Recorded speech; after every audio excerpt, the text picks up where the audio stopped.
Muito boa noite, pessoal. Sejam todos novamente bem-vindos às nossas lives do Grupo Technic, referentes a aspectos relacionados à indústria brasileira, conhecimento da indústria brasileira e todos os aspectos relacionados com a economia brasileira. Hoje nós vamos ter uma live extremamente interessante que será transmitida aqui de Lençóis Paulista, onde nós estamos desenvolvendo uma atividade muito interessante com um cliente gigantesco. A live de hoje, ela vai tratar a respeito de cenário econômico, vai tratar a respeito de todas as possibilidades que nós temos, de todos os riscos que nós estamos passando nesse momento, no que diz respeito à pandemia, riscos sanitários, riscos econômicos, riscos cambiais. Todos esses riscos, de certa forma, afetam o brasileiro, afetam a sociedade brasileira e também afetam a indústria brasileira. Hoje eu trago junto, para conversar conosco, uma pessoa extremamente experiente no assunto mercado econômico, extremamente inteligente, hábil, muito bem estruturado em termos de raciocínio estratégico e, por certo, ele vai trazer muita coisa boa para a gente poder depois refletir, vai trazer muita coisa boa para a gente poder pensar e tomar as decisões relativas a decisões econômicas, de como cuidar melhor dos recursos que nós temos dentro da indústria brasileira, que não são muitos, e aí mais do que nunca a gente precisa ter grande habilidade para poder cuidar desses recursos escassos, para que a gente possa manejar esses recursos e fazer com que a indústria brasileira continue a caminhar de uma forma sólida, continue a tentar ser competitiva nesse mundo global. Então vamos aguardar a chegada do nosso colega, do Lucas Rocco, para tratar a respeito desses assuntos. Ele é da Wise e ele vai fazer uma introdução assim que ele pedir aqui para entrar. Olha aqui, o Lucas está pedindo para entrar, e aí nós vamos já começar a nossa live. Mais um instante aqui para fazer a conexão. Pronto, agora nós temos Lucas. Lucas, seja bem-vindo. Obrigado, Fernando. Muito prazer em conhecê-lo aqui, através da telinha do celular. Seja bem-vindo aqui ao nosso espaço, sinta-se absolutamente em casa. E esse nosso bate-papo aqui, assim como a gente faz com todos os outros convidados, os nossos parceiros, os nossos colegas, é absolutamente tranquilo, absolutamente cordial, e a gente vai passar aqui momentos, acredito que muito interessantes, falando desses assuntos que tanto interessam a comunidade brasileira, em especial a comunidade industrial. Então, sinta-se em casa, sinta-se absolutamente à vontade para a gente conversar. Vamos fazer, de fato, mesmo um bate-papo bastante gostoso. Eu já vou passar a palavra para você poder, de certa forma, se apresentar a sua belíssima empresa, apresentar os seus sonhos, apresentar o caminhar, né, da sua profissão. Mas antes eu gostaria de dizer o seguinte, para deixar tudo, de certa forma, contextualizado. Nós que somos da área industrial, Lucas, somos, de certa forma, apaixonados por aquilo que nós fazemos, no que diz respeito a equipamentos, sistemas produtivos, né? Modernidade, inovações, no que diz respeito a automóveis, foguetes, Elon Musk e tudo mais. Porém, de certa forma, se eu puder dizer por mim, nós somos um pouco desleixados no que diz respeito à nossa cultura financeira, à nossa cultura econômica. De certa forma, eu acredito até que o brasileiro, de uma certa forma, ele não olha para o seu dinheiro como ele devesse olhar, de uma forma assim, correta, respeitosa e tudo mais. Então, nada mais, digamos, oportuno que trazer uma pessoa, principalmente nesse momento que nós estamos vivendo, onde se avizinha talvez a possibilidade de momentos cada vez mais desafiadores, a gente conversar um pouquinho da nossa disciplina financeira, mesmo porque nós tendo uma disciplina financeira, a gente pode caminhar rumo ao desenvolvimento mais rapidamente e até auxiliar essa grande multidão, né, de parceiros brasileiros que temos para poder convidá-los todos a entrar no barco do desenvolvimento e continuar caminhando como nação. Né? Então, a ideia é trazer um pouco da sua cultura, do seu entendimento, do seu conhecimento para o ambiente industrial, para que lá o pequeno industrial ele saiba um pouquinho mais, ele se aproxime um pouco mais do conhecimento financeiro econômico, para que o profissional liberal da área industrial também se aproxime dessa área. Fala, puxa vida, eu até que não ganho mal, mas eu preciso começar a cuidar melhor do meu dinheiro. Coisas desse tipo, entende, Lucas? Então, esse é um convite, eu acho que o que eu falei aqui, eu acho que já é assunto para umas 5, 6 lives, né? Mas eu acho que fica a ideia da gente sempre voltar a esse tema, né, cada vez de uma forma um pouco mais profunda, um pouco mais focada, para que a gente possa caminhar na direção do entendimento, da compreensão. Então, agora eu passo a palavra, eu acho que já falei bastante, eu passo a palavra a você, Lucas. Então, sinta-se à vontade e a gente vai fazendo aquele ping-pong gostoso e pode começar, inclusive, com as apresentações suas, da equipe toda aí, e vamos adiante. Ok? Legal, Fernando. Bom, assim como eu vi no site de vocês, que vocês têm a Universidade Technique, né? A nossa empresa sempre foi muito ligada às questões educacionais. A gente sempre entendeu que o nosso cliente tinha que entender de mercado tanto quanto a gente. Então, a gente faz esse trabalho aqui, essas conversas, palestras. Já tivemos com milhares de pessoas levando essa cultura de finanças pessoais, a importância disso, de entender que não é complicado. Muitas vezes as pessoas tornam isso complicado para parecerem mais inteligentes, mas o mundo dos negócios é extremamente simples e todo mundo tem conhecimento sobre isso. Eu comecei e isso me despertou porque eu fui fazer o terceiro colegial morando com uma família americana. Eu fiquei 1 ano morando com eles.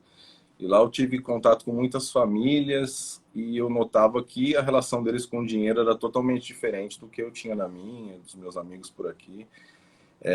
E uma delas, houve uma ausência precoce, né?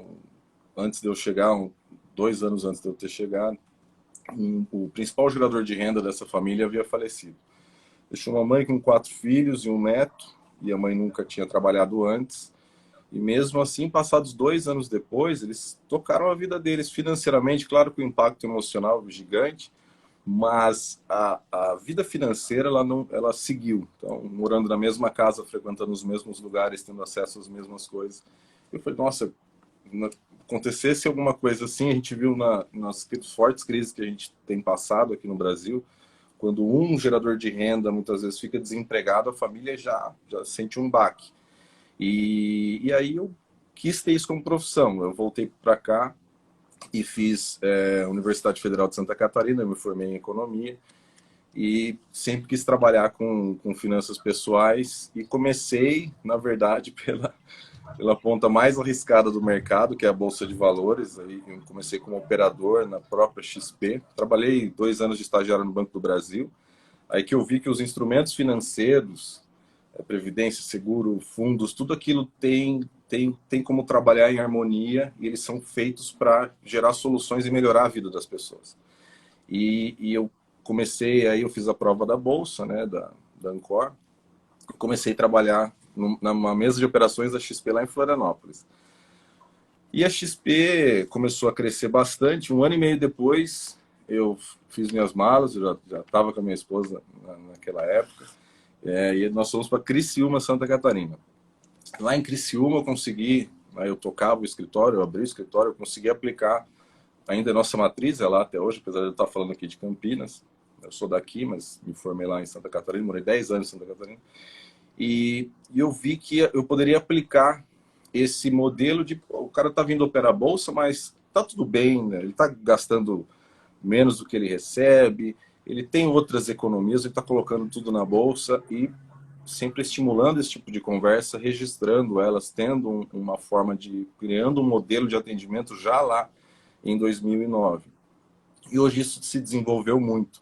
Hoje a gente consegue, de fato, ajudar não só a família, mas como as empresas que muitas vezes estão atreladas a essas famílias. Quando você fala de indústria, o pessoal brinca que o pessoal do mercado financeiro não sabe fazer um prego, né? E de fato, a gente não produz nada. Mas eu conheci, nós temos sempre o hábito de ir até os clientes. Então eu conheci todos os tipos de fábricas.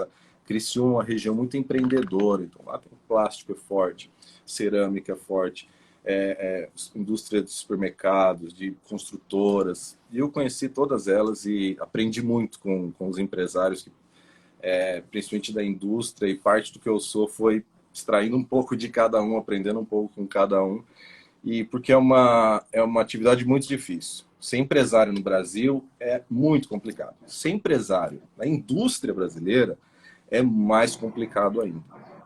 E hoje, e aí quando eu, só para encerrar a apresentação, quando eu voltei dos Estados Unidos, meus primeiros clientes foram meus pais.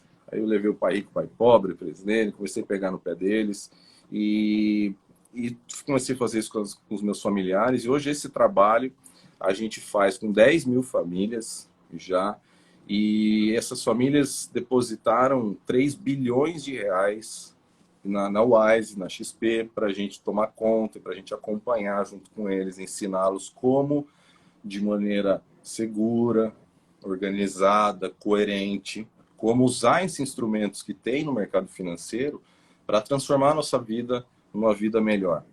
E a gente tem muito orgulho do nosso trabalho. Hoje nós estamos em cerca de 40 cidades pelo Brasil, levando essa cultura de cuidado do dinheiro que é tão suado para ganhar. Que bacana. Olha só, você falou que começou com os seus pais, né? E aí, aproveitando um pouco, eu tenho 59 anos e eu vivi um pouco daquela cultura da poupança, né? Ou seja, até a década de 80, até um pouco final da década de 80, começo de 90, quando a gente viveu aquela hiperinflação, depois mudanças consecutivas de moedas no Brasil, o brasileiro ele tinha uma pegada muito de pegar a sua economia e colocar na poupança, né? Porque ela não oferecia risco e ela trazia, de certa forma, aquele pequeno benefício que dava a ele aquela serenidade de coração e falava assim, ok, meu dinheiro não está no colchão, né? E está bem guardadinho e está rendendo. Sim. Muito mudou daquele momento até hoje, né? Então, hoje existe um cardápio absolutamente, digamos assim, vasto em termos de aplicações, de como destinar os seus recursos, né? Seja para curtíssimo prazo, para fazer, de certa forma, algum ganho, enquanto dentro do seu capital de giro, dentro da indústria, você não vai fazer aquele desembolso com pagamento de folha ou para o pagamento de matéria-prima, ou seja, de longo prazo, ou seja, um programa contínuo de investimento, ou seja, veja quanta coisa andou, né, desde aquele momento em que aqui no Brasil nós tínhamos ainda aqueles automóveis com carburadores e tal, hoje injeção eletrônica, carros todos com muito mais recursos e o mercado financeiro, né, e o cardápio das aplicações financeiras mudou também na mesma proporções que os carros, mudou na mesma proporção que os carros evoluíram, né? E eu queria que você falasse um pouquinho também de cada um deles, não dá para falar de cada um deles, mas passando assim, fazendo um fio condutor, né? O pessoal escuta falar de renda fixa, fala, puxa vida, renda fixa, renda variável, onde é que eu me encontro nisso tudo? Eu tenho que cuidar aqui da minha fábrica, eu tenho que cuidar de tantas coisas. Puxa, eu queria tanto ter um Lucas do meu lado para explicar como é que funciona esse negócio todo, né? Se você pudesse assim, dar uma passadinha aqui para todos nós, né? Eu peço até desculpas, né? Se as perguntas são muito, de certa forma, assim, básicas, né? Mas nós estamos aqui montando, de certa forma, um alicerce para a gente trabalhar um pouquinho isso que você também defende, né? Que é o passar um pouco do conhecimento e fazer com que o pessoal fique mais, de certa forma, embrenhado no assunto. Perfeito. Bom, em relação, quando a gente fala em finanças e novidades e produtos novos, esse tipo de coisa, eu sou sempre o primeiro a dar um passo atrás. Porque aí você até comentou, pô, a pergunta pode parecer básica, mas o conhecimento financeiro ele é milenar. A gente tem uma estrutura que é sempre a mesma, ela só muda um pouco alguns detalhes, o tratamento tributário, prazo, mas basicamente, e eu desafio os amigos a entrar em qualquer agência bancária do Brasil e perguntar para as pessoas o que é uma renda fixa e o que é uma renda variável, você vai ouvir uns discursos, frases prontas, mas na verdade é muito mais simples e em poucas palavras a gente pode definir isso. Renda fixa é o mercado de crédito, quando nós emprestamos um dinheiro para alguém e recebemos um retorno por isso e corremos um determinado risco, que geralmente está alinhado com esse retorno, né? Inversamente proporcional, ou diretamente proporcional.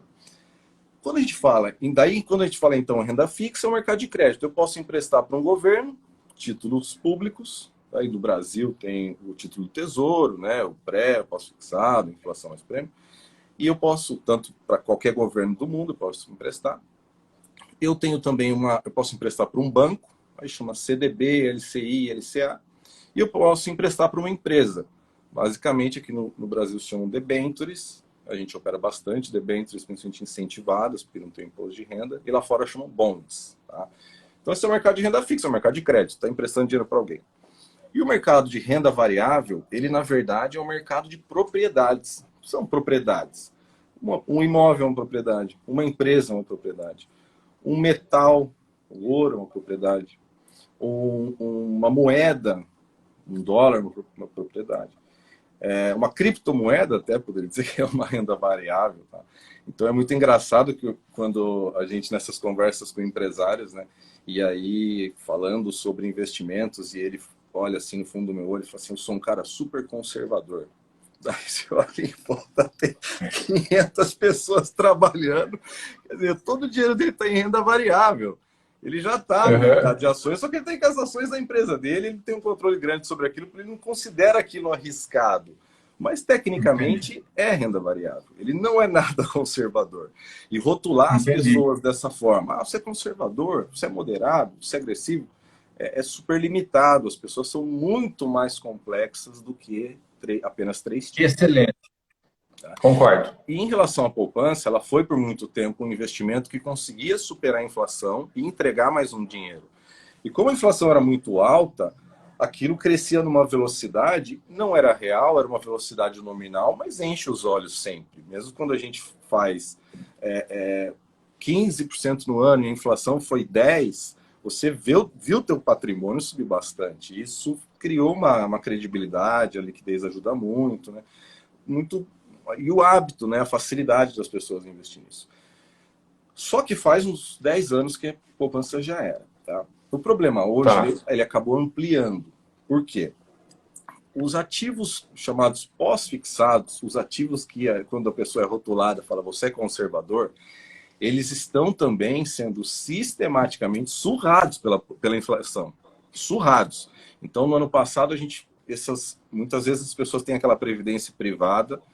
Respondeu meia dúzia de perguntas, você quer perder dinheiro? Não, então você é conservador. Beleza, colocou lá. Essa previdência está rendendo 2 a 3% ao ano. Num cenário inflacionário, que cada um tem sua inflação. Não adianta a gente falar, quero a inflação de todo mundo. O IPCA, ele já virou o ano num pace, que o pessoal que fala, numa velocidade de 4% ao ano. E o IGPM passou de 20%. E as pessoas estão renegociando com imóveis alugados, elas estão vendo que os preços das coisas subiram e as aplicações não subiram na mesma velocidade. E aí, você tem duas situações. Aquele que a gente geralmente tem 2 linhas para atuar com os clientes. Tem os clientes que ainda não conquistaram a independência financeira, ou seja, eles ainda, a rentabilidade da renda passiva dele, não só dos investimentos, de aluguéis, ainda não supera a despesa. Tá? Porque a gente conversa e fala, Lucas cuida de aposentadoria. Não, isso aí é um advogado que faz esse trabalho. Nós cuidamos da independência financeira. Mesmo porque médicos, advogados, empresários, eles nunca aposentam. Tá? Alguns aposentam, mas a ampla maioria não aposenta. O problema é que, apesar de não haver um plano de aposentadoria, deve haver um plano de independência financeira. Porque 40% das pessoas, isso é um dado global, elas aposentam por não conseguir mais trabalhar, por diversos fatores, seja mudança do mercado, seja alguém em casa que tem que cuidar, seja questão física, mas elas não escolhem esse momento. Então, essa preparação e essas conversas, que são conversas difíceis, o primeiro encontro nosso com o cliente, quando a gente entende a situação da pessoa, não é uma conversa fácil, porque a gente está falando ali de uma vida inteira de trabalho e que a gente tem que direcionar esse barco e não ficar mais à deriva e vamos ver lá na frente, eu vou ver. E aí muitas vezes o cara falta 5, está com 60 e poucos anos, ele vai começar a pensar em aposentadoria, porque a maioria das pessoas no Brasil acima de 50, que é um risco enorme. Enorme. Concordo com você. É a isso que eu me refiro, né? O pessoal deixa o barco caminhar exageradamente para depois pensar em dar um rumo ao barco, né? Isso. E aí tem um outro grupo de pessoas, eu falei do primeiro, só desculpa, eu esqueci de falar do segundo, que é os que já vivem de renda. Os que já vivem de renda, eles têm que ter muita atenção em quanto o patrimônio dele, por exemplo, em 2020, quanto superou a inflação, a minha rentabilidade. Porque, na verdade, para eu manter esse recurso como uma galinha dos ovos de ouro que eu criei ao longo de uma vida de trabalho, eu quero usufruir dos ovos e deixar a galinha íntegra para os herdeiros. A maioria das pessoas atua nesse sentido. Para a gente conseguir isso, a gente tem que, todo ano, calcular quanto nós superamos a inflação e, em 21, usar esse recurso. Com isso, você garante que você está deixando essa galinha totalmente íntegra para os herdeiros e as próximas gerações usufruírem disso. Então, é por isso que a inflação ela é fundamental, sempre entrar na conta do investimento e sempre fazer conta. Aí, a conta é super, super simples de se fazer. Por isso que eu digo que não é complicado o mercado. As pessoas que criam muita coisa, sim, mas é básico. É básico. É o problema que o nosso governo tem, não digo politicamente, o atual, né, os governos, né, do Brasil sempre tiveram, que inclusive, o senhor Paulo Guedes tem tentado corrigir essa trajetória incontrolável da dívida, que o Brasil sempre gastou mais do que arrecada. E não tem política que sustente uma situação como essa. Não existe político, não existe partido, a gente precisa corrigir essa trajetória da dívida. E o Paulo Guedes é sempre muito claro em relação a isso. Isso é muito importante, essa figura dele para o país, porque ele coloca a situação clara como ela é e que não tem milagre. A economia é a ciência da escassez, porque na mesma medida que os recursos são limitados, as necessidades humanas são ilimitadas. Portanto, a gente tem que chegar a um momento que fala, dá para fazer até aqui. Daqui para frente a gente precisa poupar, seja um Estado, seja uma empresa, seja uma família. Senão não há economista que resolva. Entendi. Agora, veja só, né? A gente, vamos dizer assim, que o Brasil é um país que não é para principiante. Eu costumo dizer que, digamos assim, se você pegar aquela figura do trem fantasma, né? Você entra dentro de um trem fantasma, tinha muito nos parques de diversão menores, né? Cada curva você tomava um susto, né? E isso, de certa forma, hoje nós estamos vivendo no que diz respeito a esse balanço cambial absolutamente favorável ao dólar, né? E que para o empresário industrial, ele observa duas situações antagônicas. Se ele precisa comprar um equipamento da Alemanha, se ele precisa comprar um equipamento, seja da China, Estados Unidos, China também está um pouco caro para a gente hoje fazer compra de equipamentos, ele se vê extremamente desafiado a seguir ou não, porque ele não tem conhecimento a respeito do mercado cambial. Por outro lado, ele vê também uma boa perspectiva de exportar os produtos que ele faz, produtos industrializados que ele faz aqui, porque, pelo outro lado, a exportação está bastante interessante, né? Só que são poucas as pessoas que, de certa forma, conseguem caminhar por esse ambiente, por esse cenário. E aí a gente sempre busca, assim, informações profissionais, e aqui eu não estou enchendo a sua bola de forma alguma, mas a sua explicação foi absolutamente cristalina, e absolutamente rápida no que diz respeito à compreensão das diferentes rendas, no que diz respeito ao cenário, no que diz respeito ao esforço institucional do governo para tentar equacionar essa questão relacionada às dívidas do governo, né?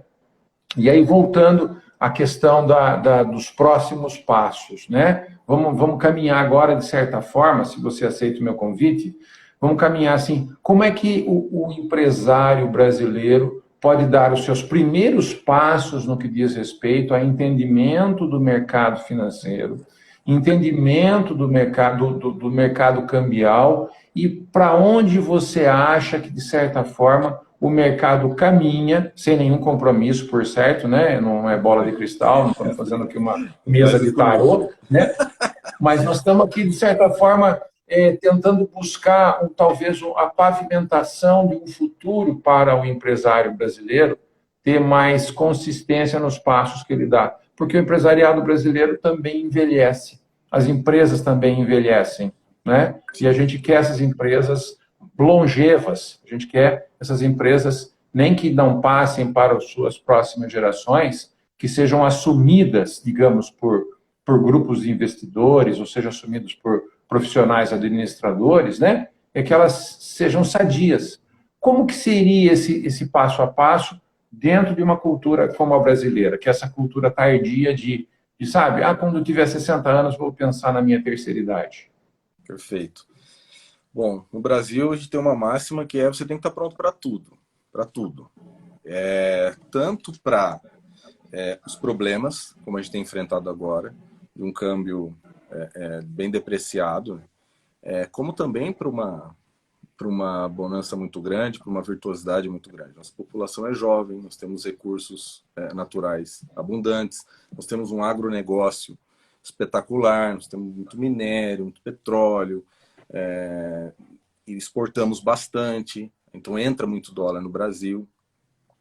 Agora, o empresário, a ampla maioria não consegue fazer o que se chama o hedge natural, né? Que eu vou exportar e vou eliminar minha despesa de matéria-prima em dólar. Isso é muito difícil porque o nosso mercado é muito grande. Então, você sair daqui e abrir mão, não vou vender aqui, vou vender só para o exterior, para poucas empresas isso. As pessoas não têm essa opção, né?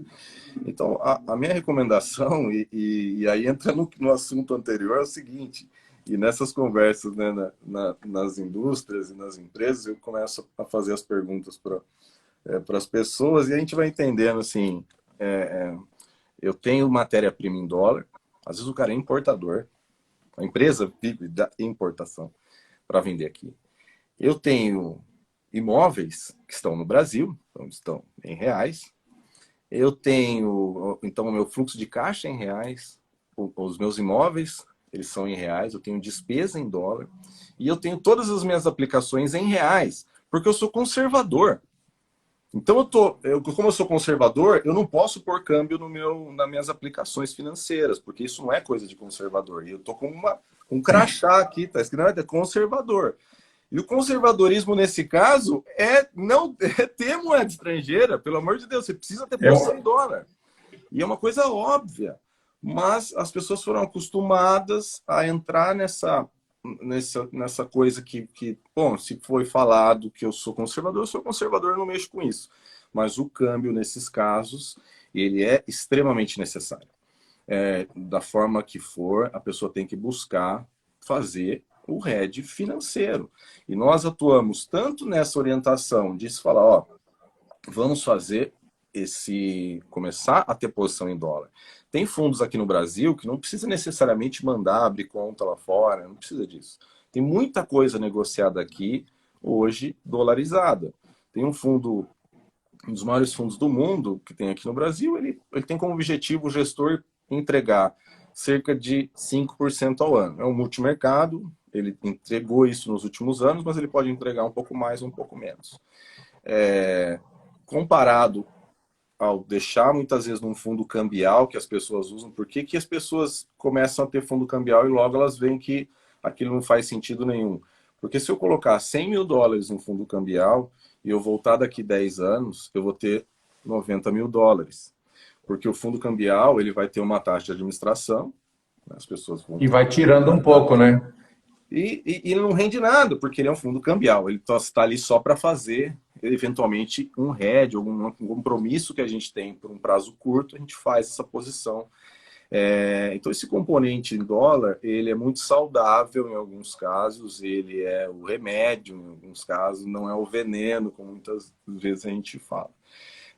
Agora, em relação ao cenário, a gente tem uma trajetória de endividamento que ela preocupa. Tá?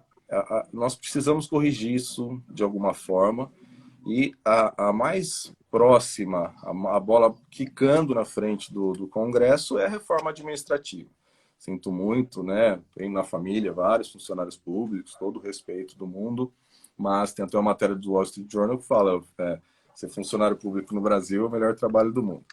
Lógico que tem funcionário público, ganha salário mínimo, pelo amor de Deus, não são esses caras. Claro, claro. Nós temos um Congresso que custa 10 bi, ele custa mais do que muitas cidades, né, tem de orçamento. Nós temos um Congresso extremamente oneroso e privilégios para que o governo, lembra da ciência da escassez.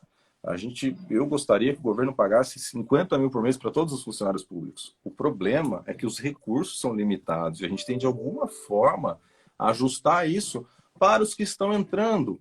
Eu não consigo entender quem já está ativo, quem já está trabalhando, por que se preocupa tanto com protesto e dificulta, né, através do Congresso, de lobbies e de pressão, uma situação que é extremamente necessária até para a sustentabilidade dos que estão na ativa.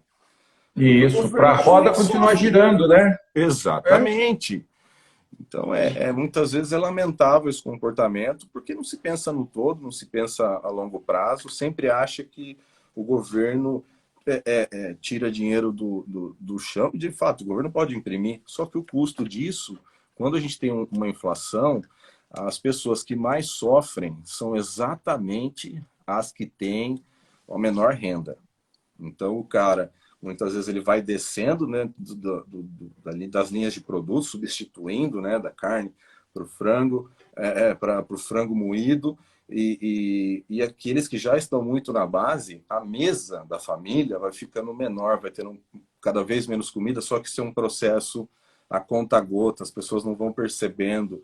Então, o processo inflacionário, ele é muito... Para eles é muito maior, né, Lucas? Exatamente. A inflação da classe menos favorecida é maior do que, digamos, da classe média e sucessivamente. Né? Porque a renda está toda comprometida já. Então, qualquer aumento de preço, o consumo é menor. Então, você vê como aconteceu na Venezuela, as pessoas emagrecendo, né? As pessoas perdendo peso, a população perdeu peso.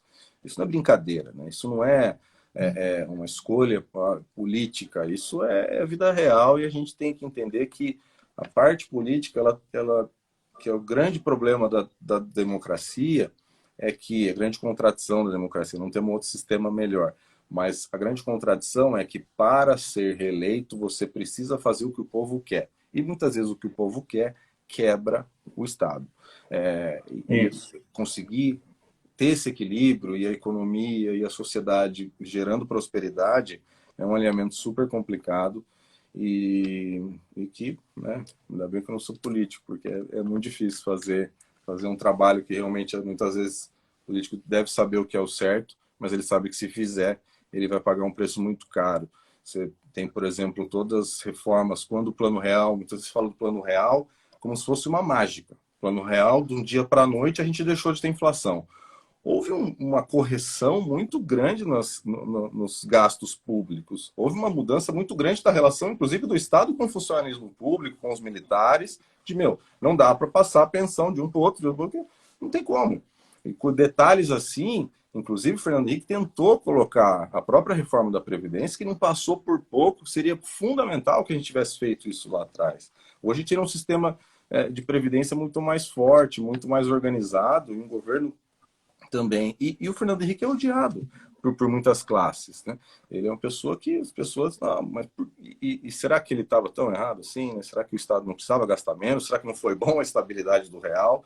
E o cara acaba, né, ficando...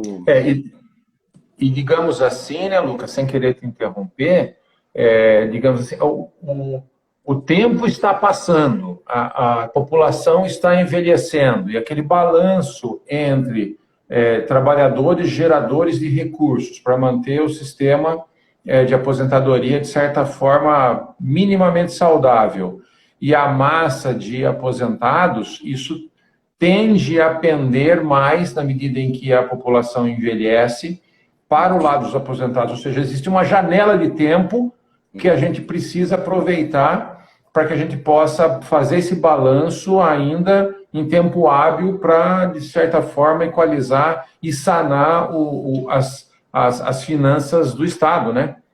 Perfeito. E o segundo ponto, depois da reforma administrativa, e esse eu tenho muito medo de falar, que é a reforma tributária. Porque reforma tributária, para aumentar imposto, é a última coisa que o país precisa. O país precisa de uma reorganização tributária. Nós temos na indústria tem uns dados que são compilados pelo JP Morgan, que é um dos maiores bancos do mundo, e esse relatório chama Guide to the Markets. Ele é trimestral e ele vai para o mundo todo. E nele aparece, a gente consegue ver tanto aquele ranking de facilidade de fazer negócio, quantos dias leva para abrir uma empresa, quanto custa para mandar um container fora do país, quanto tempo leva uma disputa judicial. E um desses indicadores, e dois me chamam muito a atenção. O primeiro deles é o percentual do imposto, do lucro que é retido em impostos, tá? O percentual do lucro retido em impostos nos países mais desenvolvidos, ele fica em torno de 40%.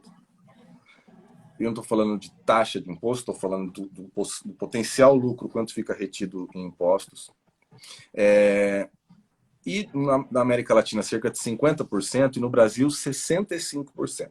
Em alguns momentos do governo do PT, a gente chegou a 70% de o potencial do lucro ter sido retido em impostos. Então, a gente tem um sócio que fica com 2/3 do resultado e ele nunca aparece para trabalhar e não contribui de forma nenhuma para o negócio.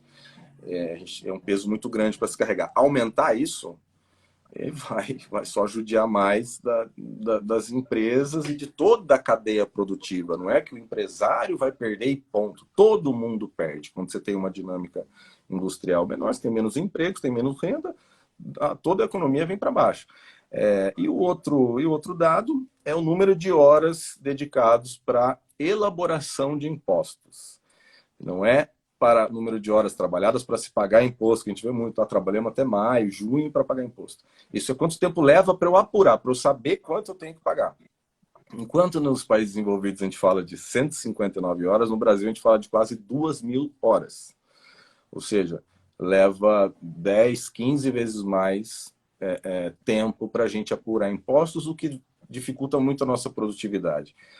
Muitas vezes nós temos dentro da indústria prédios, salas de assessores de assistentes administrativos, de contadores, e esse dinheiro poderia estar sendo investido em pesquisa e desenvolvimento, que é ali que a gente vai conseguir ganhar produtividade.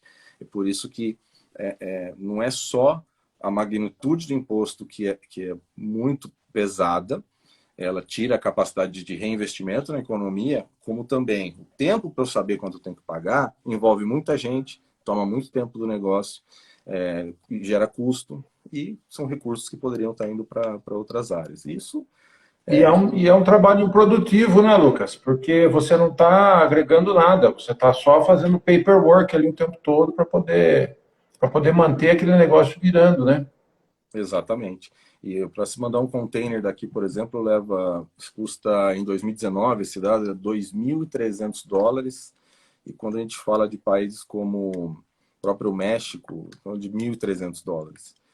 Realmente, a gente tem muita dificuldade e mexer, né, no câmbio, mexer na moeda, isso são efeitos, né?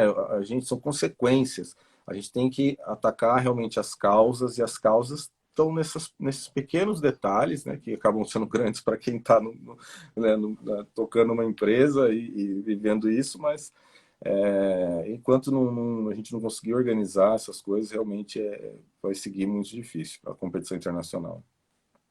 Você tocou num ponto interessante e que, bom, essas publicações do JP Morgan realmente são fenomenais, né? Quando eu me deparo com elas, eu passo ali um bom tempo olhando e ficando admirado de como o pessoal é claro, como o pessoal é, de certa forma, assim, direto naqueles indicadores que são relevantes, né? Essa questão da quantidade de... eu não vou falar do mesmo indicador, mas eu vou falar a respeito da quantidade de impostos que se arrecada no país em face ao PIB brasileiro, né? E, de certa forma, é um indicador que sempre me chamou a atenção e posso ser assim, muito primitivo ainda em olhar esse valor, mas eu sempre li muito que esse valor, quando chega a uma determinada proporcionalidade, ele começa a ser nocivo para a própria economia. Ou seja, você não consegue mais, a não ser que você seja aí um Elon Musk ou coisa parecida, você não consegue mais viabilizar os seus negócios, porque você não tem fôlego para conseguir fazer aquilo girar por conta do nosso sócio, né, que você nominou aí tão bem, né, que dá uma passadinha lá por mês e rapa a gaveta do empresário brasileiro, né? Você acha que, assim, a gente passou do valor que seria saudável já há muito tempo? Porque nós já estamos digamos assim, num item, num grau de arrecadação bastante doído para a sociedade.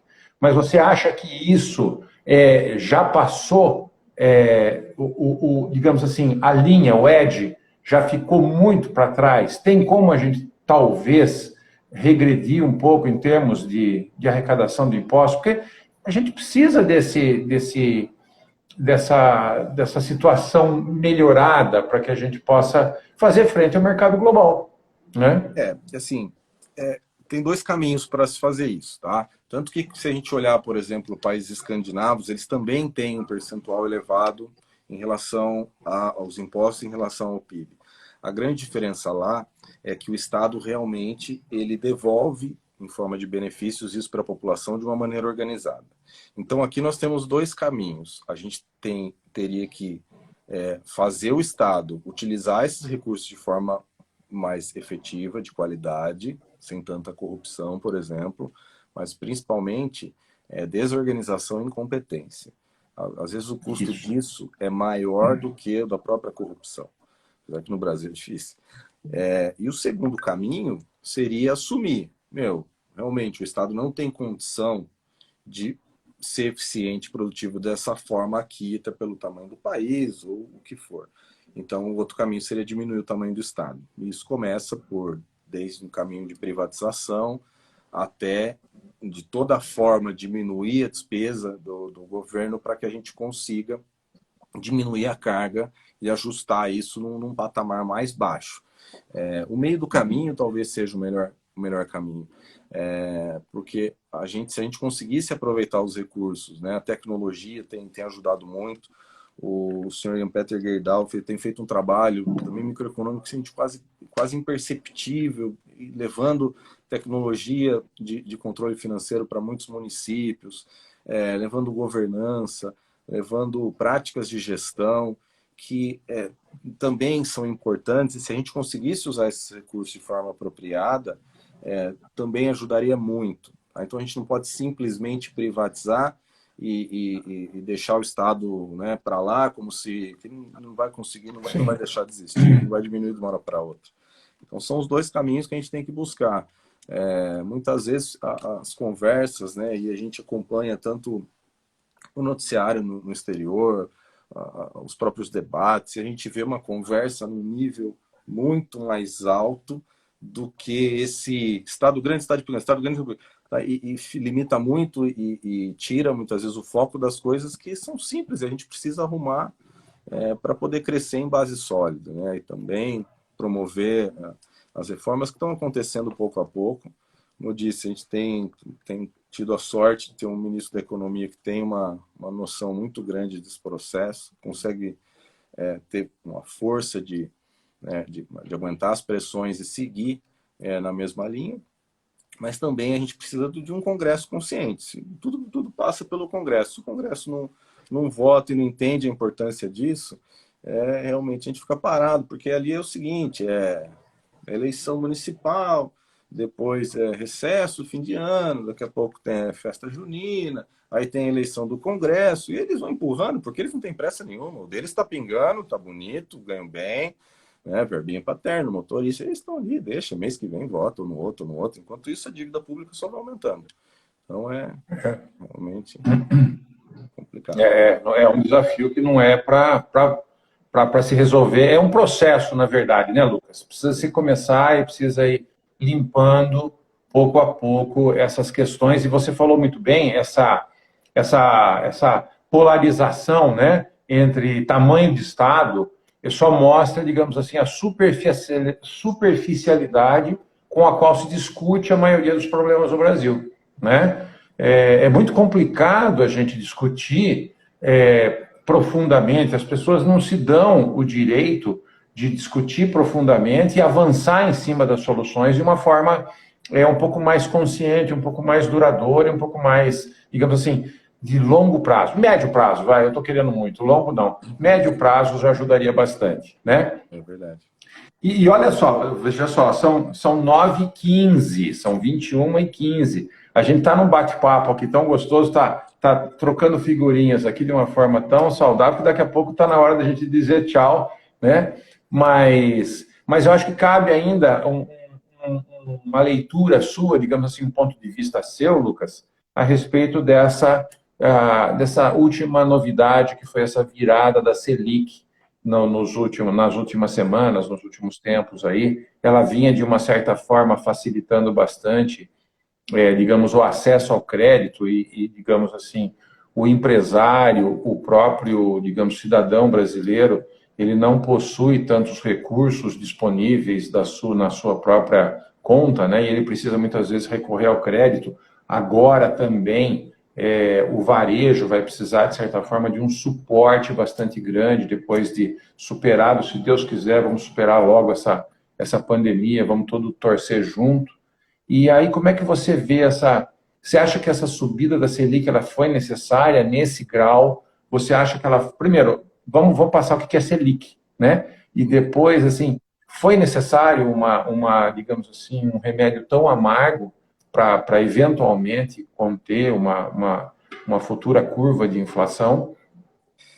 Bom, é assim, a realidade é que, como a gente vive num cenário de um oligopólio bancário muito severo, e uma demanda por crédito muitas vezes improdutiva, né?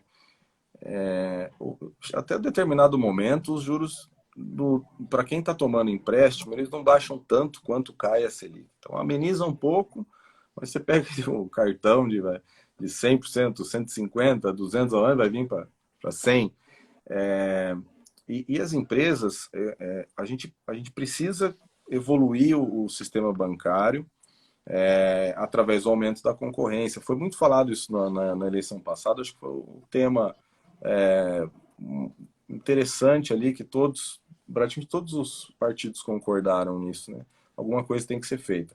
E a tecnologia provavelmente vai ser o caminho desse processo. Essas empresas que estão buscando essas disrupturas, oferecendo crédito e o tal do Open Bank, né? Por que o cara da padaria quer um dinheiro emprestado, o outro tem, porque você não conseguir intermediar essa situação. Tem as garantias, tem vontade de tomar o crédito, o outro tem o dinheiro, então quanto mais, e a tecnologia vai favorecer bastante esse processo. A legislação, claro, ela precisa vir no arrasto, mas muitas vezes o que a gente acabou vendo com a tecnologia é que a legislação acabou ficando para trás, né? Como tentaram barrar, por exemplo, o Uber, coisas assim, não conseguiram. E esse é um caminho importante. A XP tem contribuído nesse processo, não estou vendendo peixe aqui, não. Não, mas é fato, A ideia, é fato. mas a XP tem É uma outra leitura, né, Lucas? Exato.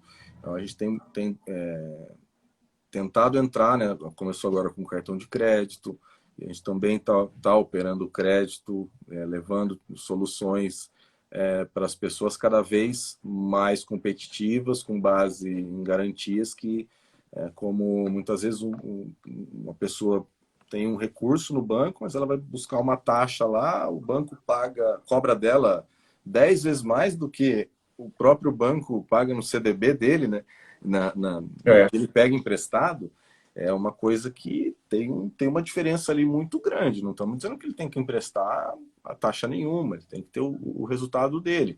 Mas também a gente tem que estar numa orientação mais adequada em relação a isso. Entendi. E em relação à subida dos juros, assim, é importante, o Banco Central ele tem autonomia, isso é o principal. A gente viu o que fizeram com a moeda da Turquia lá numa sinalização num sentido diferente, e realmente a inflação ela assustou. O bom dessa semana, pelo menos de hoje, né, que está numa volatilidade grande, hoje o petróleo estava apanhando bem, isso é fundamental para a gente, né, porque ano passado o petróleo não valia nada, aí ele saiu de $20 o barril e já está em 60, e também é muito motivado por um cartel, né? Também é uma forma de oligopólio, né? De controle de preço. Então, e o Banco Central atua da maneira correta. Eu acho que talvez o mercado ele nunca está enganado, né? Porque hoje o cenário é muito pesado. Então, os juros futuros eles subiram muito, muito. Agora, se houver a reforma administrativa, que eu acho que é a mais simples de conseguir emplacar, e as coisas acalmarem um pouco, né, o petróleo não disparar, a gente pode ter o mercado, tem gente falando em juro no final do ano em 5, 6, hoje não tem como discordar disso, mas a gente não sabe ainda o que vai acontecer. Por isso que também pode ser que não suba tanto, que seja só para amenizar, uma coisa mais de momento mesmo, mas vai depender, sem dúvida nenhuma, da gente dar sinais de que somos um pouco mais organizados. Aí, obviamente, a questão da vacinação tem um papel importante nisso também. A gente precisa, o quanto antes, fazer a economia rodar, porque não é só os lockdowns, né? As pessoas estão com medo de sair para a rua e isso arrebenta o varejo, principalmente, o turismo. Tá muito difícil, né? Tá muito complicado e é uma discussão bem complexa, né? E legal é que a gente não entrou nessa questão de pandemia, viu que falamos já quase 1 hora e não entramos nisso, porque não, mas a pandemia é algo que cada um tem a sua pandemia, né? É difícil falar disso porque enquanto o setor industrial não parou e continua com bastante zelo, cuidado, o agronegócio não parou, outros setores pararam de uma forma muito intensa e, digamos assim, pessoas foram afetadas de uma forma mais intensa ou menos intensa. Então, é um assunto, digamos assim, falar sobre pandemia é andar sobre gelo fino, né? Porque cada um tem a sua experiência. Eu me entristeço muito com tudo isso que está acontecendo. Eu rezo muito para que isso passe rápido e para que as pessoas, de certa forma, sejam cientistas descobrindo vacinas e soros e etc.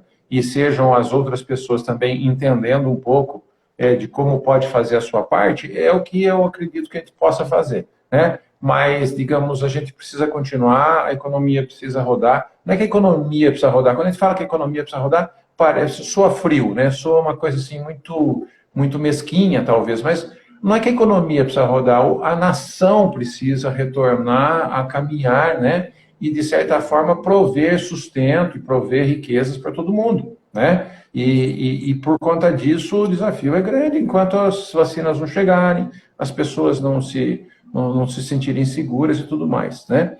Mas, de certa forma, eu acho que esse primeiro bate-papo nosso aqui, Lucas, foi espetacular, foi fenomenal, tá? Eu acho que está, de certa forma, pavimentado um canal, uma possibilidade da gente pensar depois a 4 mãos, né? De passo a passo, por certo, digamos, o pessoal, a gente tem bastante seguidores que são estudantes de engenharia, que logo estarão finalizando seus cursos, né? E aí fala assim, poxa, hoje, digamos assim, os salários recebíveis de um engenheiro não são mais tão poucudos, ele precisa ser bastante engenheiro, né, para poder conseguir fazer a vida dele trilhar para o caminho certo. Uma série de inspetores, uma série de técnicos que nos acompanham, né? Vamos então, de certa forma, se você me permite, eu gostaria de fazer o convite para você e para toda a sua brilhante equipe, né, que me atendeu muito bem quando a gente começou a conversar lá em Piracicaba. Vamos, de certa forma, sentar e talvez traçar mais um passo a passo, 2, 3, 4 lives, de certa forma, explicando um pouco a respeito, né? De, olhe para essa situação como um investimento, olhe para aquela situação como um gasto. Se você pretende chegar a uma independência financeira, que é possível, né? É possível, se você, de certa forma, for disciplinado e for, de certa forma, aplicado, né? Naquilo que você decidir, você, de certa forma, sai de uma situação A e vai para uma situação B mais rápida e menos dolorosamente, sem tantas curvas, né, para cair e levantar de novo, né? Então, fica o convite aqui, né, Lucas, para a gente continuar batendo papo, se você aceitar esse convite, para a gente marcar outros, né? Aí a gente começou agora, demos o pontapé inicial, né? E se você com toda essa experiência também de compartilhar conhecimento, se você quiser sugerir, né, em face àquilo que você também já observou do empresariado industrial brasileiro, Fernando, vamos fazer isso aqui, Ricardo, vamos fazer aquilo lá, e aí a gente vai caminhando, porque é a nossa função fazer esse tipo de bate-papo, é a nossa função levar esse tipo de oportunidade para todo mundo, for free, né? E aí a turma vai olhando e aprende um pouquinho aqui, aprende um pouquinho ali, quando você vê, a coisa saiu de um determinado patamar e já está em outro, né? Com certeza.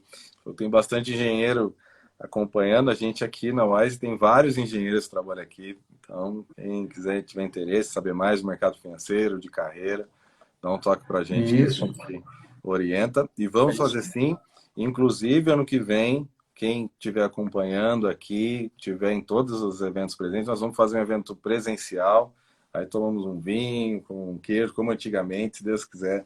No ano que vem a gente vai poder fazer isso. E a gente fazia bastante. Mesmo que a gente converse, vai. É isso aí. Eu sou louco por um ajuntamento, viu? Eu não burlo as regras. Então agora eu estou aqui sozinho num quarto de hotel em Lençóis Paulista e, digamos, sem sair, jantando no próprio apartamento. Eu não sou de pular cerca, não. Mas eu sou louco por um ajuntamento, sou louco por contar história, escutar a história dos outros. Eu acho que nós temos muitas histórias em comum aí para a gente poder avançar, né? Então, Lucas, fica com você agora aí as últimas palavras. Se quiser se despedir da turma toda, agradecer. Eu já agradeço em nome do Grupo Technic a sua disponibilidade e o show que você deu aqui em termos de clareza, simplicidade e acessibilidade. É assim que a gente precisa falar mesmo, né? Você falou que tem gente que coloca um monte de pena de pavão e tem gente que procura ir direto ao assunto. Da parte da Technic, eu agradeço muito a sua participação, gostei muito dessa nossa live hoje e fica com você agora as palavras aí para a gente se despedir e caminhar e planejar no futuro próximo os nossos próximos bate-papos. Valeu, Fernando. Obrigado, foi uma honra para nós. Eu queria agradecer a todo mundo que participou. Quem colocou pergunta, você subiu muito rápido, não consegui ver. Pode manda um DM para a gente que a gente responde. E brigadão mesmo pela oportunidade. E conte com a gente sempre. Então tá jóia, maravilha. Um grande abraço a você, a sua família toda. Pessoal, um abraço para todos. Muito obrigado pela participação. Até a próxima live. A gente vai trazer mais novidades para vocês. Até lá, então. Tchau, tchau.